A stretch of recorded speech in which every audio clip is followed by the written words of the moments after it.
तो हे survivors, what's up. दोस्तों यार, हम सबके होते हैं। हम कितना भी बच लें कि नहीं मेरे दोस्त नहीं हैं, कुछ ना कुछ ऐसे लोग सभी की लाइफ में होते हैं जिन्हें हम दोस्त का दर्जा दे सकते हैं, या यूँ कहें कि वो उस दर्जे को डिज़र्व करते हैं। आज यहाँ मैं इसलिए नहीं आया हूँ कि आपको दोस्ती के ऊपर 4 लाइन की शायरी सुना कर चला जाऊँ, बल्कि आज तो मैं यहाँ इसलिए आया हूँ आपको समझा सकूँ जितना मैंने समझा है दोस्ती के बारे में। यार देखो, दोस्ती कैसे करते हैं शायद वो तो मैं नहीं जानता, पर मेरी समझ से जितना मैं समझ पाया हूँ वो आज मैं आपके सामने रखता हूँ। मैं यार देखो, बचपन से दोस्ती के मामले में उतना अच्छा नहीं रहा। मतलब ये कि मेरी public speaking and conversation skills काफ़ी ज़्यादा खराब। Believe me when I say that. मैं नर्सरी से लेकर 12 साल एक ही स्कूल में पढ़ा हूँ, उन्हीं लोगों के साथ ऑन एन एवरेज। ऑब्वियसली उनमें से कुछ गए और कुछ नए आए भी, पर उनमें से 2-3 लोगों के साथ शुरू किया था और आखिर तक साथ रहे। उनमें से कुछ लोगों के साथ तो इवन मैं ट्यूशन भी जाया करता था।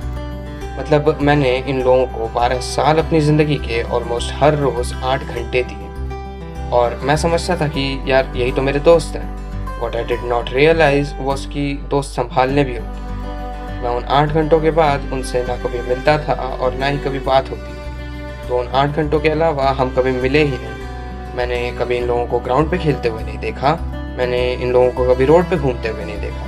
अब ऐसा नहीं है कि ये लोग कभी ये सब करते ही नहीं थे, बल्कि सच तो ये है कि मैं ही कभी निकला नहीं घर से इन लोगों के साथ इंटरैक्ट करने के। आई थिंक यही मेरी गलती थी, क्योंकि in spite of being together for like 12 fucking years, इनमें से आज एक भी मेरे कांटेक्ट में नहीं है। ऐसा नहीं है कि ये सब लोग अब कहीं चले गए हैं, ये सब हैं यहीं, बस हम बात नहीं करते क्योंकि यार अब वो 8 घंटे नहीं आते ना। मैंने कभी सोचा ही नहीं कि ये लोग उन 8 घंटों के अलावा भी मुझे कभी मिलेंगे।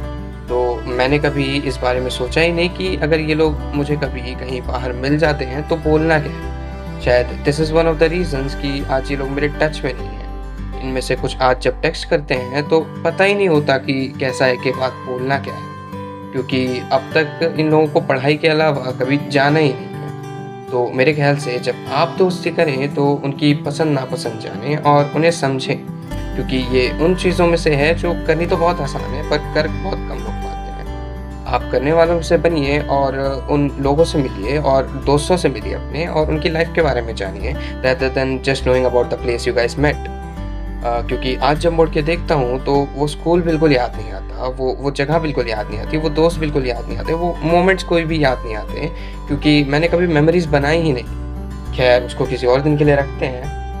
सो द कंक्लूजन इज़ कि जब आप दोस्ती करें तो अपने दोस्तों को जानें, उन्हें पहचानें और उनसे उन 8 घंटों के बाद भी मिलते रहें। एक्चुअली मुझे लगता था कि दोस्त ना होना मुझे कैसे इम्पैक्ट करेगा, बट टू माई सरप्राइज़ अब रियलाइज़ करता हूँ कि ज़िंदगी में दोस्त होना ज़रूरी होता है। जब मैं अपने आसपास लोगों को देखता हूँ 10-12 साल से जो लोग साथ हैं, उन्हें देख के एक जेलसी टाइप की फीलिंग आती है, you know. It's not like कि मैं उन्हें हेट करता हूँ, बल्कि मुझे तो खुशी होती है ऐसे लोगों से मिलकर, ऐसे लोगों को देखकर, क्योंकि जो काम मैं नहीं कर पाया वो काम दैट इज़ कि दोस्ती संभालना, वो काम ये लोग बहुत अच्छी तरीके से कर रहे हैं। इन लोगों को आता है वो काम करने को। इनके नेचर में ही शायद रिश्ते बचा कर रखना होता है। अब ऐसा नहीं है कि मैं इस बारे में कभी सोचता नहीं या मुझे ये सब कुछ करना नहीं है। फ़र्क सिर्फ इम्प्लीकेशन का है। ये लोग अच्छे से इम्प्लाई कर लेते हैं अपनी सोच को, और हम जैसे लोग पीछे रह जाते हैं। ये लोग अपनी बातों को बहुत इजीली और अच्छे मैनर में किसी के सामने रख सकते हैं, और मैं ये नहीं करता। अब मैं भी कोशिश कर रहा हूँ दोस्तों को रिटेन करने की। आप भी करते रहिए, क्योंकि दोस्त इम्पॉर्टेंट होते हैं। Remember that was it for today people.